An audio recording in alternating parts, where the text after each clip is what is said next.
Hello, everyone. Today is July 7th, 2025, and I am sitting here at our beautiful kitchen table in our wonderful farmhouse estate. And we're talking about life and how the changes in life are actually a guide for us. Now, on this podcast, Sacred Conversations, we're going to talk about how we can actually bring our soul back into life. And very often we feel that we need to create safety, that we need to create circumstances, that we need to create a certain path. And once we've created that path, then our soul will be able to join us or something like that. And I heard this morning somebody say, let me see how they said it. They said, it's not that we need to make space for our soul. It's that we need to acknowledge that our soul is always there. And we can't not make space for it. But we can choose to not listen to it. And we can choose to ignore it. Now, there is an interesting thing because over the past week, I've been working with one of our clients who has set up 2 businesses that he brought to over $1 million in profit. And at a certain point, he consistently noticed that the minute things started to become a success, it actually became a success in ways that didn't serve him in who he was. He's very introverted, and the minute things started to really become a success, he needed to communicate with all kinds of people, and that overwhelmed him, and that wasn't good for him. So then he said, do you know what? I'm going to create a business where I'm going to teach introverted entrepreneurs how to do that. And then he had to follow up all these leads of all these introverted entrepreneurs. And then he retreated to an island to think, okay, what do I do now? Because everything I do is failing. That's the word he used. Or it's not necessarily failing. It's failing me. It's failing. It's not serving me. And then he went to an island and he thought, you know what I would have needed most is a safe base, secure base where I could have just shared these issues with people. That is what helped him. And in the building of that business, same thing happened. So he is right now in a place where he feels like, okay, how can I build something that's actually also good for me? Now, what we're going to talk about is that this is a pattern, right? This is just one example. Same kind of pattern, different example is that sometimes people have relationships with people who really look similar all the time. Or that we can find ourselves back into the same place even though we think we're building our way out of it.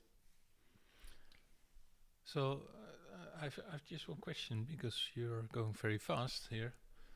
Because it's just an example, but I think you said he's introverted, and that made for him reaching out to all kind of people he didn't know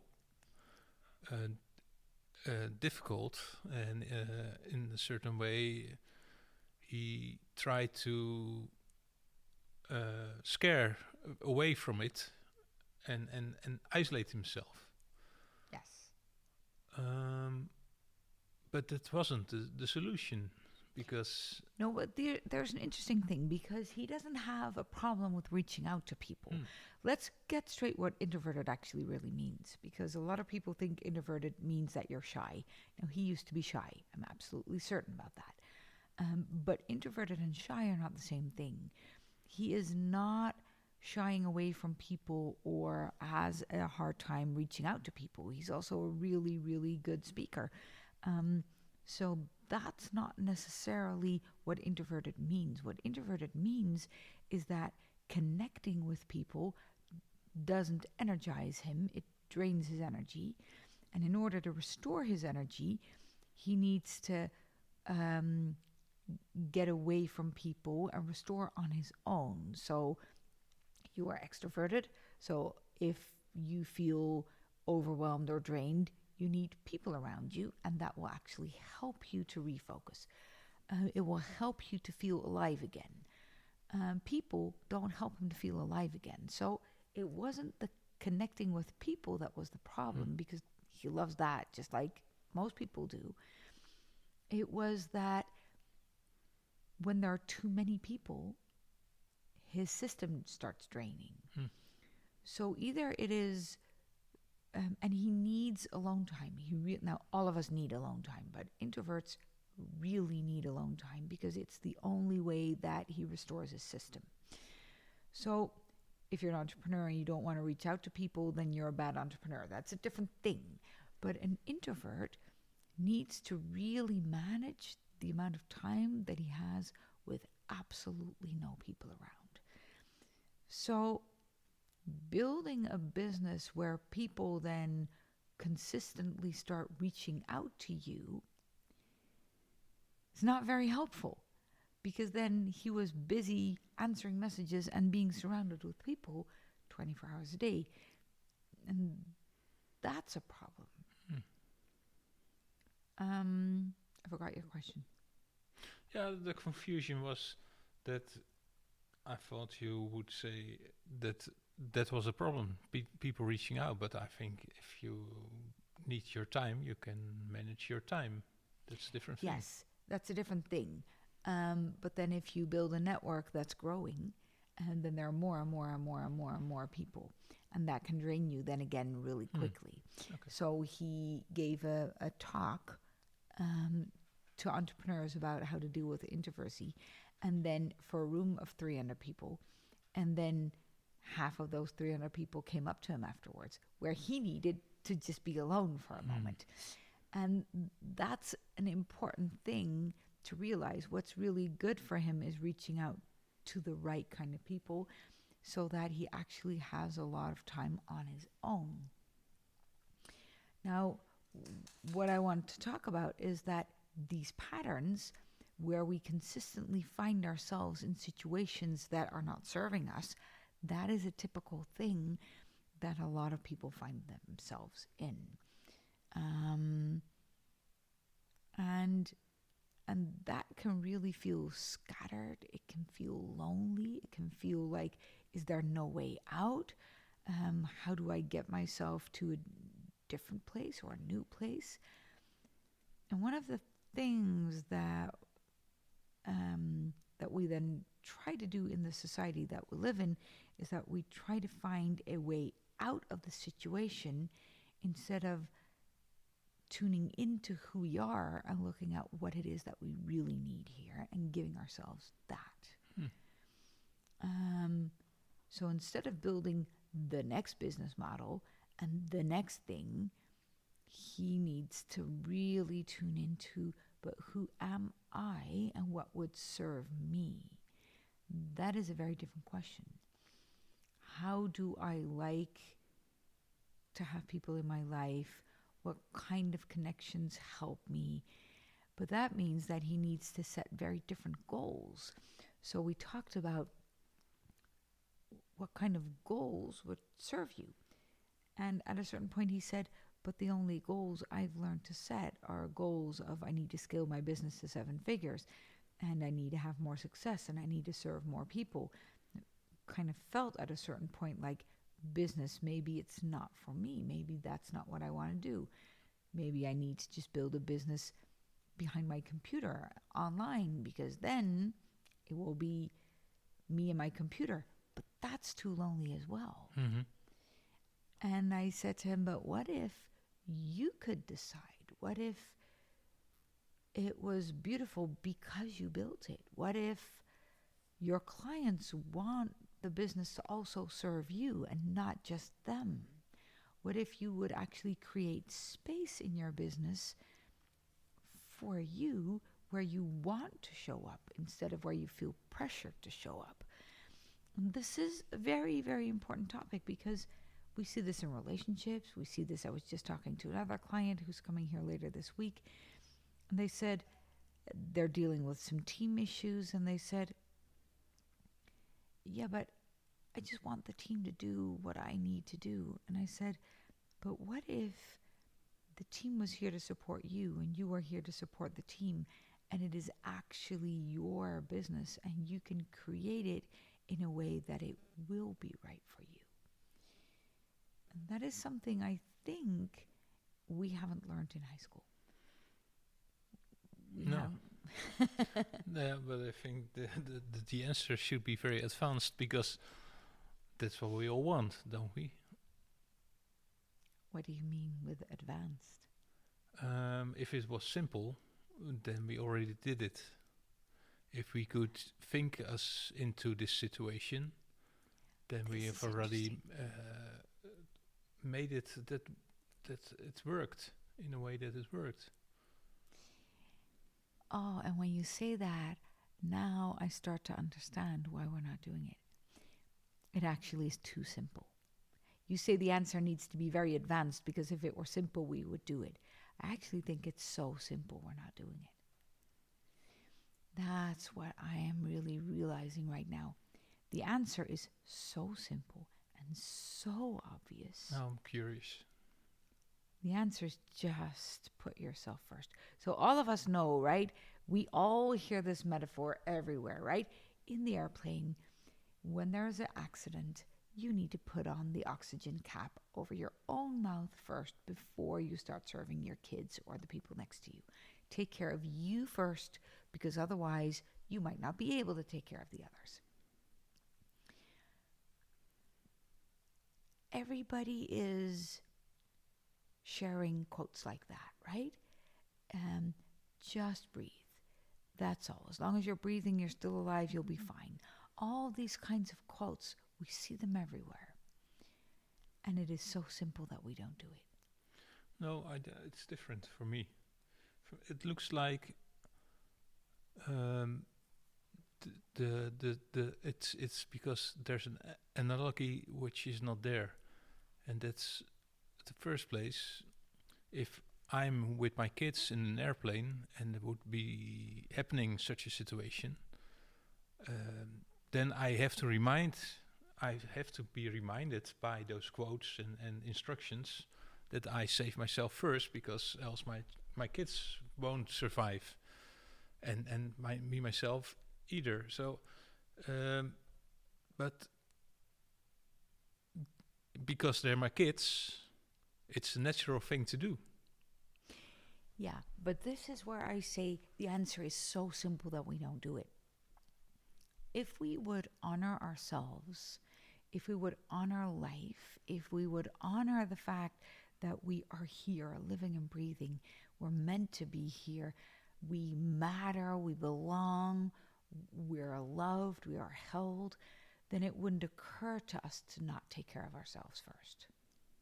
If you feel worthy of life, if you feel worthy and certainty and secure in life, then you would always take a pause and see what the situation really needs.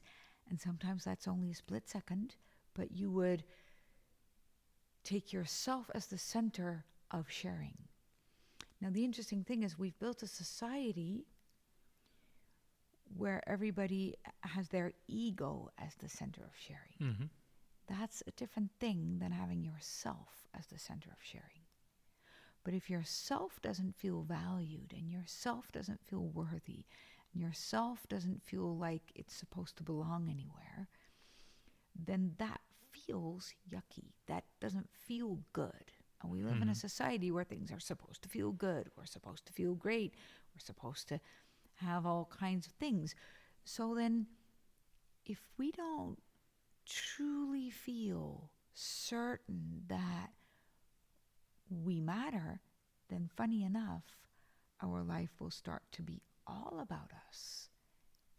Because now it's about what we need to have, what we need to be, and then our success will start to define us instead of that the fact that we're alive is the success. Yeah, so it's the external validation that makes that we can feel worthy, instead of that we're automatically worthy from ourselves. And that's extremely simple. The extremely simple answer is that we need to know that we're worthy So that automatically, that is so innate, our worthiness, that we can just serve from that place, that we will pour out of love, and we will And pour out of certainty.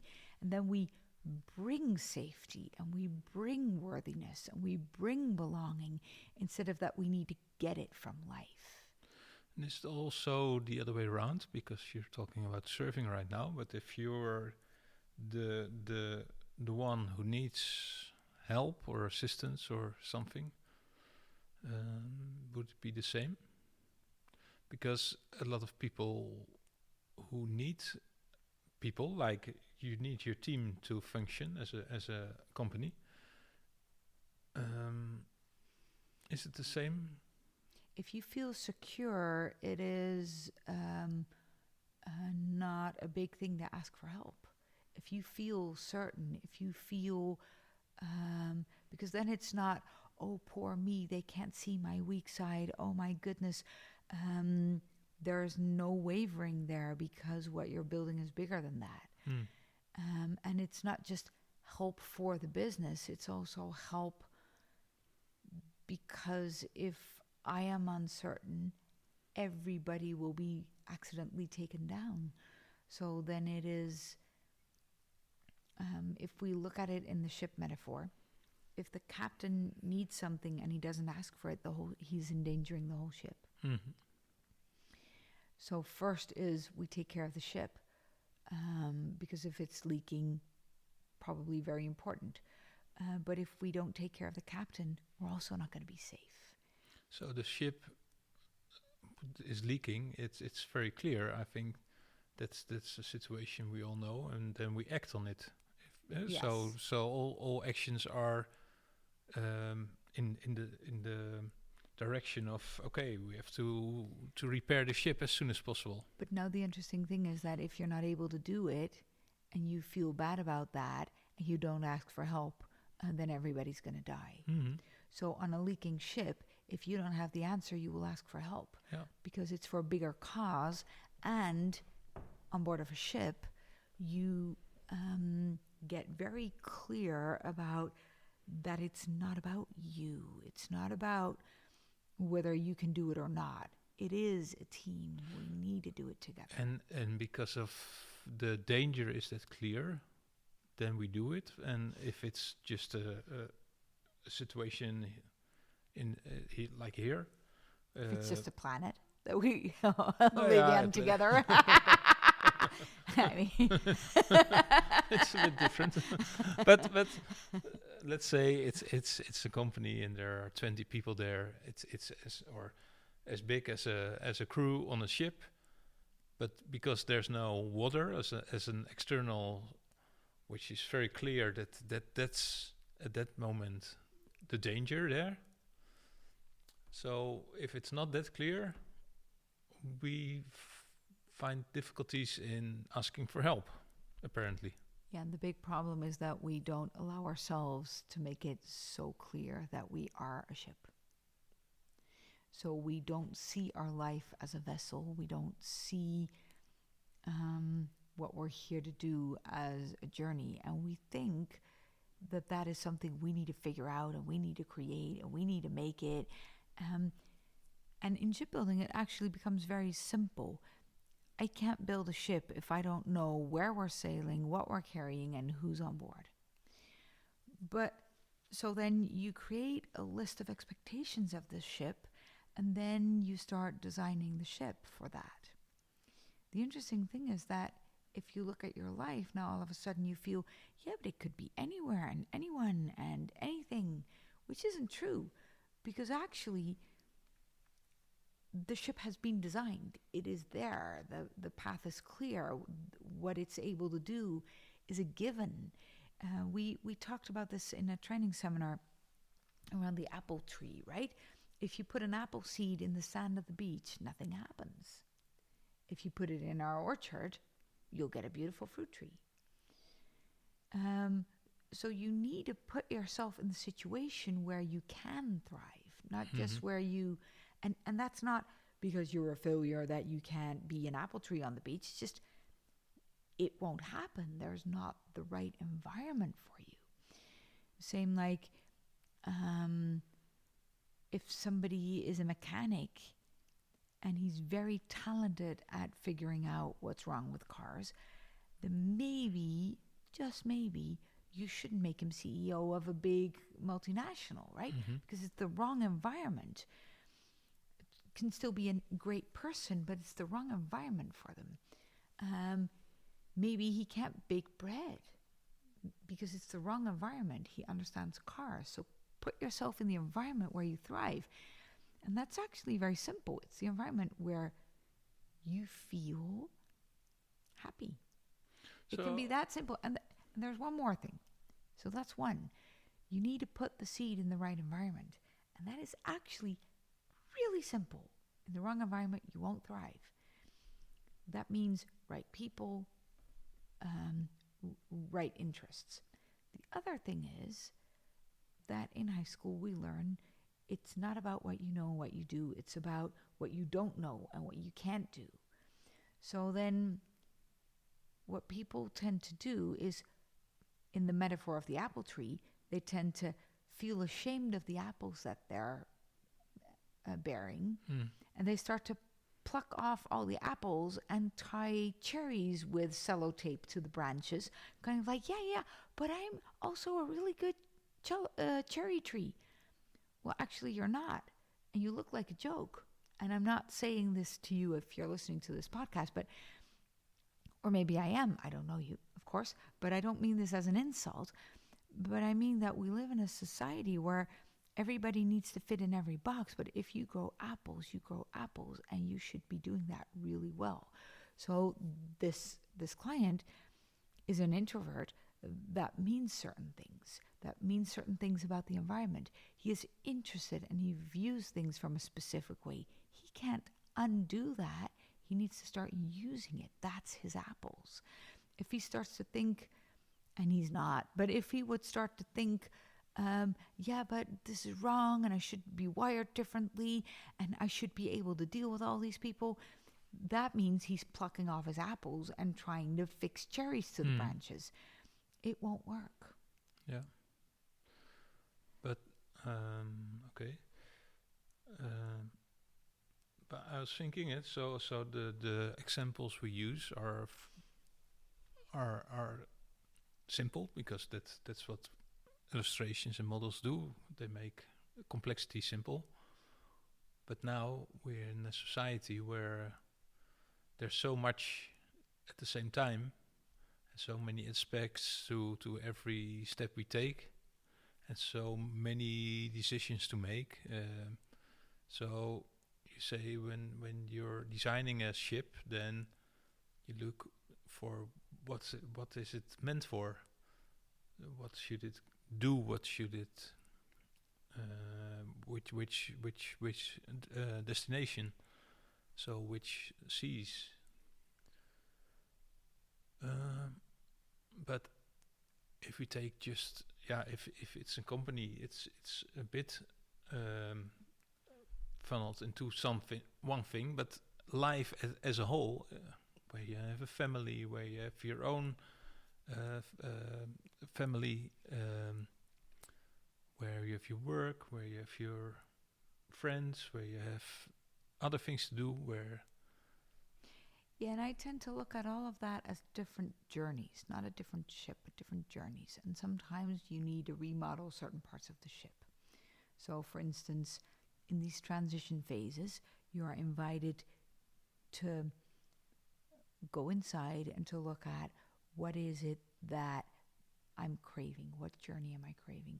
So our kids are now, they both graduated high school, and they are now on the threshold moment, transition phase, where they're being invited to look at what interests me and what is my next step. There is no way possible that they could know that. They need to step into an unknown and figure it out. So they need to say yes to something that they don't have a clue about what that could be. So they're just saying yes to something, and then they'll figure it out on the path. Now that's from school into university or from school into life, that's a big step. Mhm. But then again, after university, it is a step into an unknown. Now you have some tools, but I can clearly remember, and it's over 30 years ago, but I can still clearly remember after university stepping into the work field, I started doubting everything again because I studied shipbuilding, and I had a million doubts about whether there were certain aspects I loved, certain aspects I didn't feel comfortable with. And I needed to reinvent the journey I was on. Then at a certain point, I started my business. What is that going to be about? That's a reinvention of your journey. It is as if with a big ship, you're into the harbor and you're looking at, okay, we had a journey. Now, what is the next port? What are we going to set out to? Is that going to be a port close by? Or is it going to be an ocean journey? Or are we going to circumnavigate the world? What is our next journey going to be about? And then you can prepare for the journey. When I had kids, by the way, a lot of people think, yeah, you need to prepare for kids. No way in hell you can prepare for kids. My sister has a severely disabled child. She couldn't have known that. It turned out when he was born that he has Down syndrome. Later on, it turned out he also has autism. Nobody knew those things while she was pregnant, and she was checked regularly. She had him while she was living in Argentina. She had all the regular checkups, all the regular tests, and nobody knew. So life is also a journey filled with unknowns. Mhm. But you can prepare yourself by having certain structures in place, by building certain structures, by understanding what this leg of the journey might ask from you. So when you're pregnant, you have 9 months to set certain structures in place. Now, the good thing about kids is that they will require you to remodel those structures every 6 months for 18 years. And now 18 years later, that changes again. And there is a different space for you. So now you're being held in a different way. Your needs change. And yeah, kids have bigger problems or different problems, but they don't necessarily need you in the same way like they did before. They still need us, but in a different way. That means that now we can check in and look at what is required now. Same with business. If I look at this client that we're talking about, it's different journeys. And what we need to do on all those journeys is to look at, what do I expect this journey to be about? What will it demand from me? How can I set structures in place that will allow me to feel safe and allow me to feel safe while navigating unknown territory? And I think every journey at sea is always about, how can I feel safe enough to leave the port, but also safe enough to know that I will be able to navigate things that I don't have a freaking clue about yet. Yeah, but if you say structure, and you say you prepare by asking yourself those questions, I think that's a kind of a business plan. In an ideal situation, your business plan gives some kind of structure, but everybody who has ever started a business knows that the business plan has nothing to do with reality most of the times, because it works out very different than you can predict. Yes. Yeah, so we find what we need on the journey. Yeah. And that's the interesting thing. Yeah. And because you step into life and you learn, and you're like, okay, apparently that doesn't work. And then you take a next journey and you incorporate some of those learnings, and then you find new things. Oh, okay, apparently I needed that. That's a good thing to figure out. well, what's that mean in my next journey, my next leg of my journey?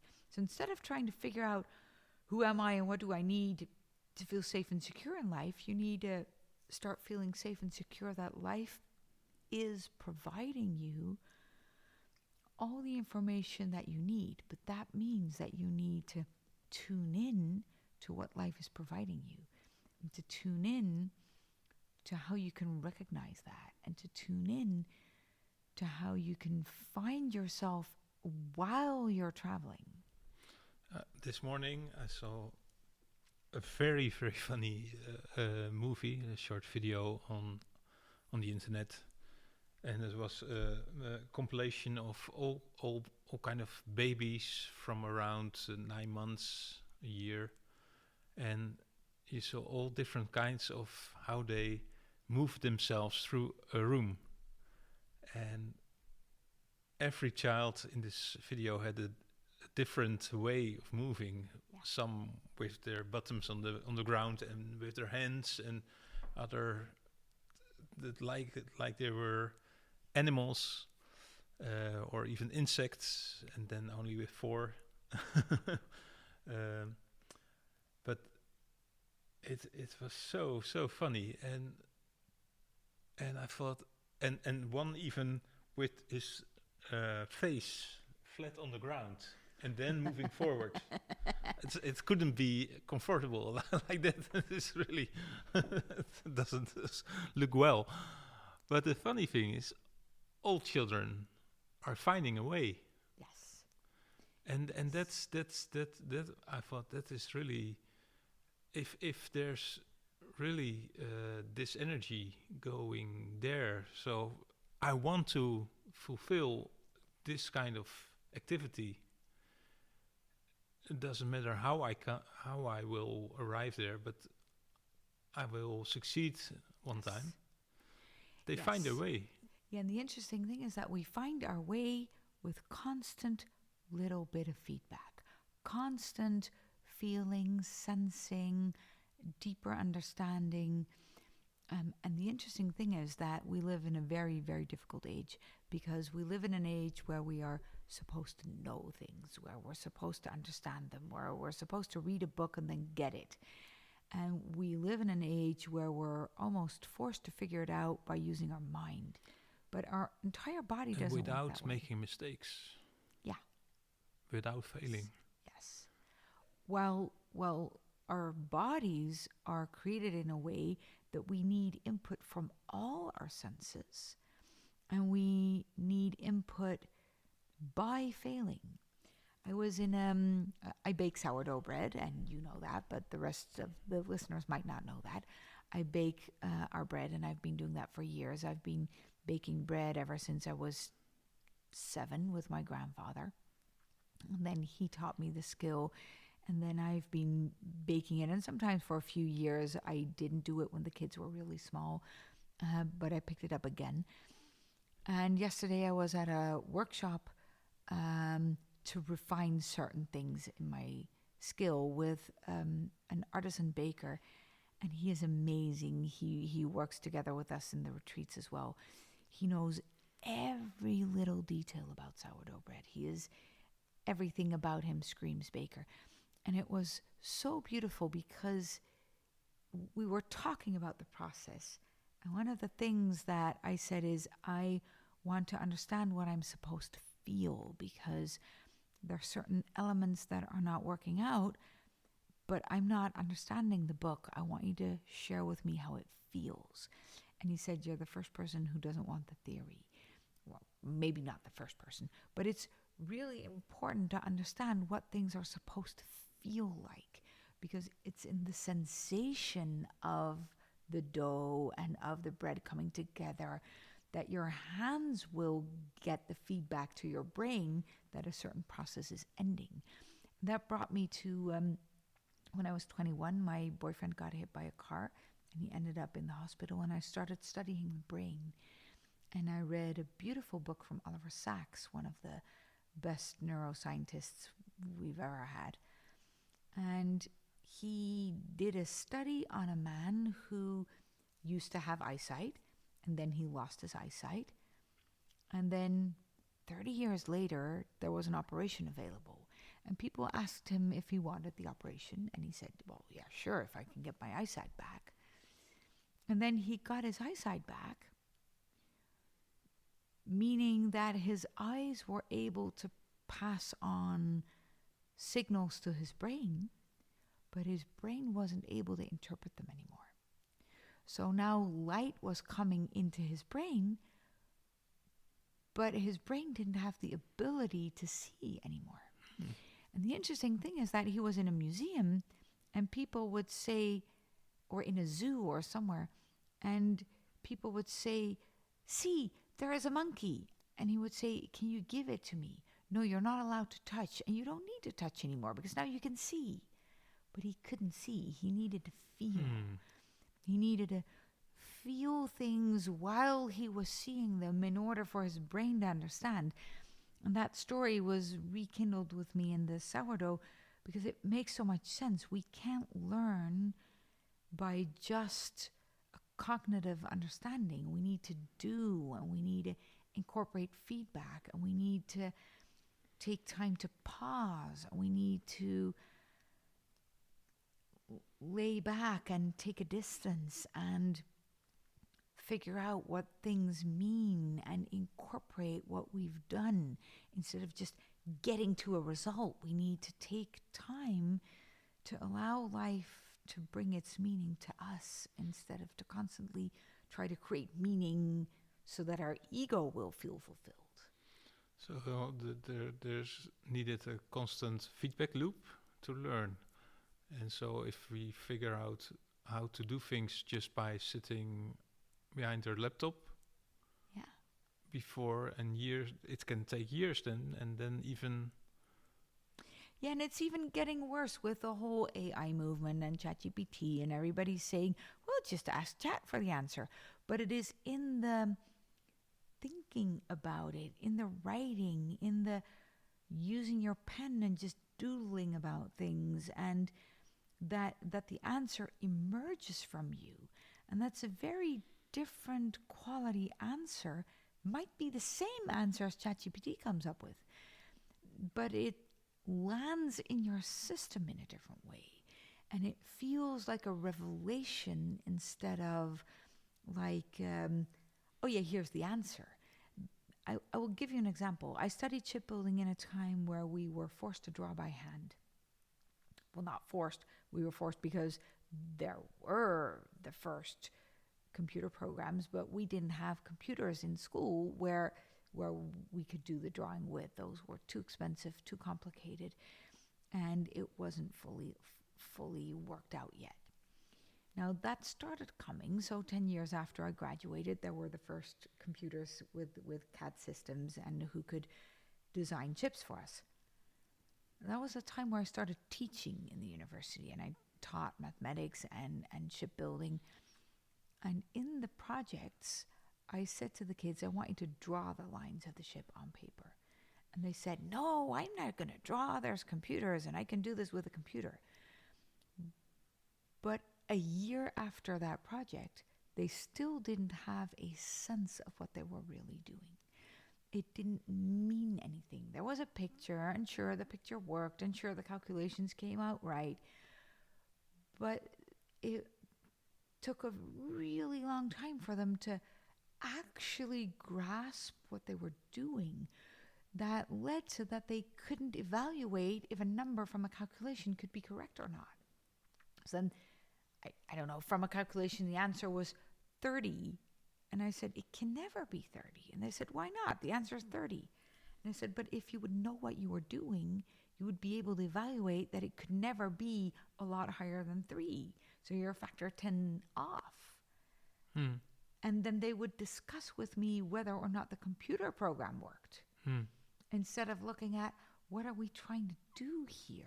And I think in this age of everything being digitalized, we are being forced into a laziness that is actually completely overwhelming, stressing us out, leading to insane cortisol levels because our system doesn't get the chance to step back, to take time off, to refine what is the purpose of my life. And it's not to perform.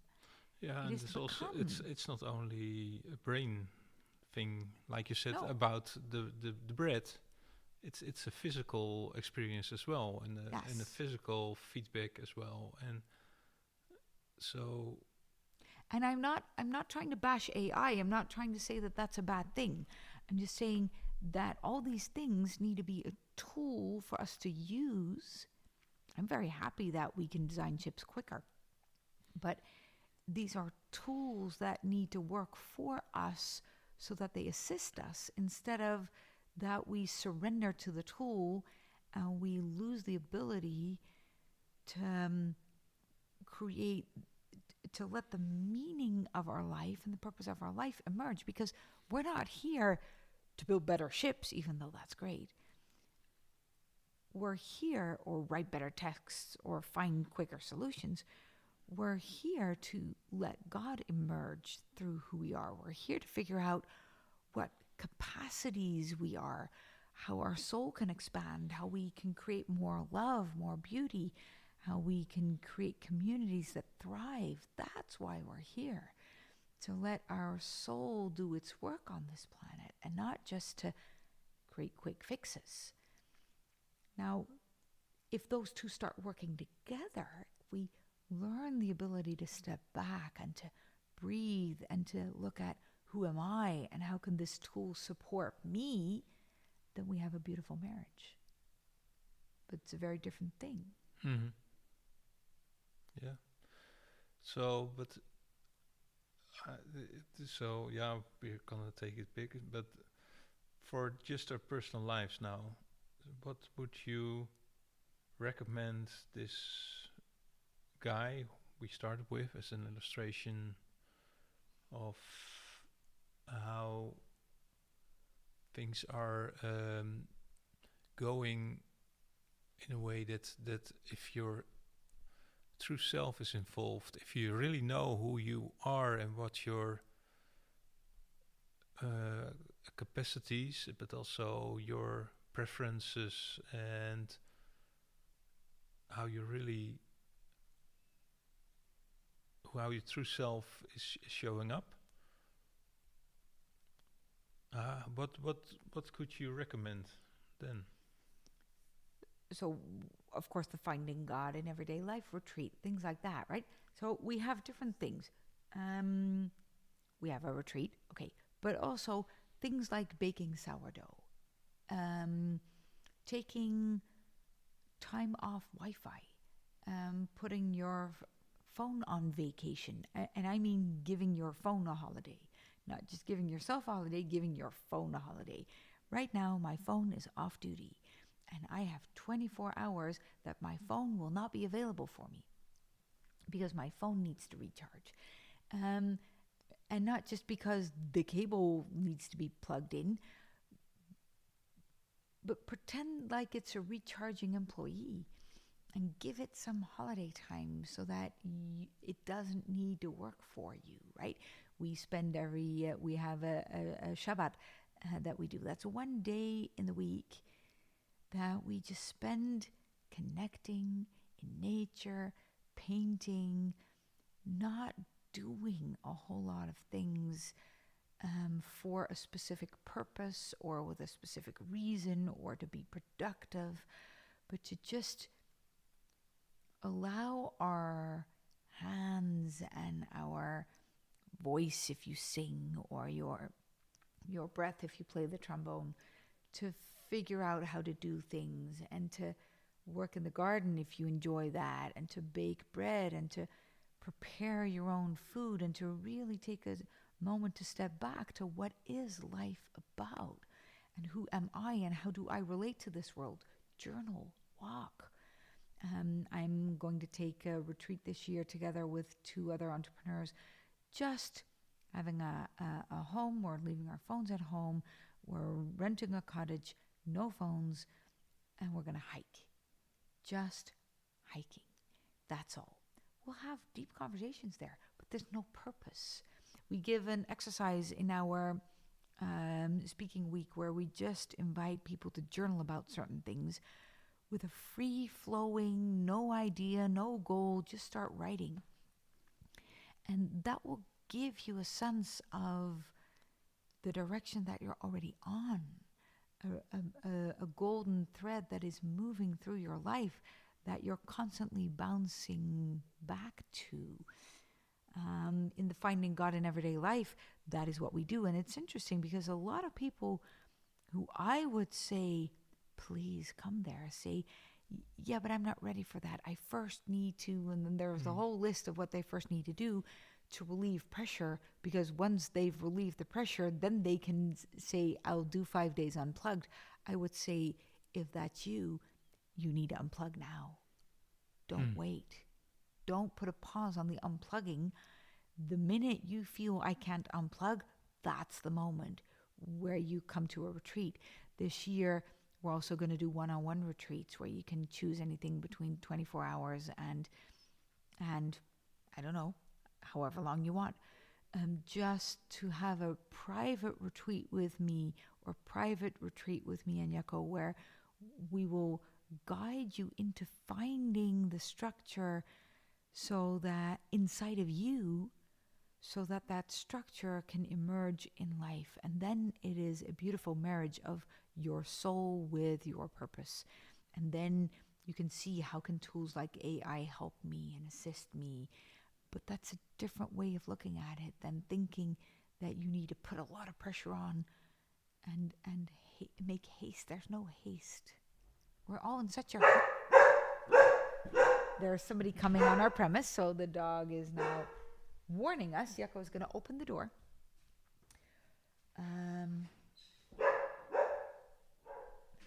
Because the dog needs to have a lot of...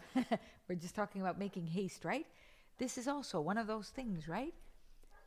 Interruptions always get priority, right? And I can remember this. This has always been the case, right? When I was young, if the phone would ring, that would get a priority. Why? If I'm talking to you, why does the person who enters this premise get the priority? Why? Now, of course, he gets Jimmy's priority. That's fine. But why would that need our attention first? We're constantly being pulled into distractions, not because we want to be distracted or because we're so scattered, but because we don't have a centered sense of what is really requiring our focus for us. Yeah, I think that it's very logical if you see how society puts us in all kind of lessons, from parenthood, from parents to schools to media, where it's you really learn from a very young age that everything in life is about external things. Yes. There's no there's no sense of internal self almost. And even in very, very, very successful clients that we have, they get torn, even though they're highly focused, because of a deep sense of loneliness of, yeah, now I've built this whole structure, but where am I? One of our clients just sold his business for millions, and he's in a really dark space right now because he feels like, yeah, but who am I when I'm not doing that? Who am I really? What was this all about? I don't know what it was all about. Yeah, and I recognize it when I finished university. I felt in such a deep hole. Yeah. I should be glad and happy and satisfied and looking forward for the next journey. Yes. But there was no me. Yeah. There was nothing. Yeah. A lot of people will feel like we need to peel off the layers of the onion. That might be true. Maybe there's layers to peel off. Sometimes that's true, sometimes not. But if there's no centered self underneath those layers, then it's just going to feel like now you're standing naked on the marketplace. There's not even an I. There is no me. No. Even in such a situation. No. You don't know where to look for yourself. Yeah. If there's not your tasks, your to-do list, your hoe zeg je dat? Prestaties, your accomplishments. Yeah. Yeah, what we absolutely need to worry about a lot more in this life is not about all the problems and how great we are at solving them, even though that could be important. I think the biggest worry that we should have is that we're not living up to who we could be, that we're not allowing the light of God to truly shine through us and serve the purpose that our soul was trying to fulfill on this planet.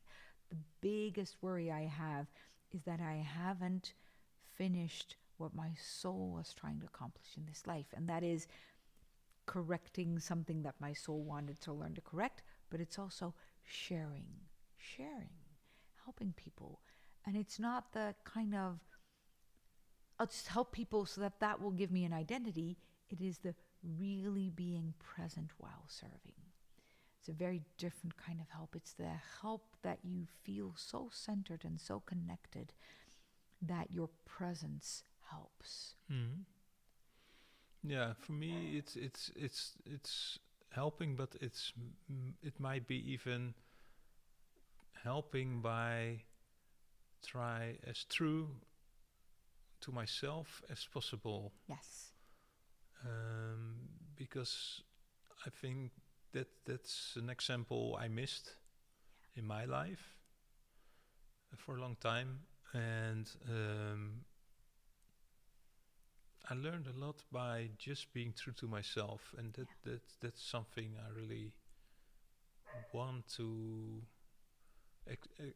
to extend even, but also help other people to see that this is the way for. It's really about finding the balancing thread in your life that doesn't make you fall off of the thin ridge of your soul's path, either to the left or to the right, where you're pressurizing too much or surrendering from a place of victimhood of, well, you know what, I just give up.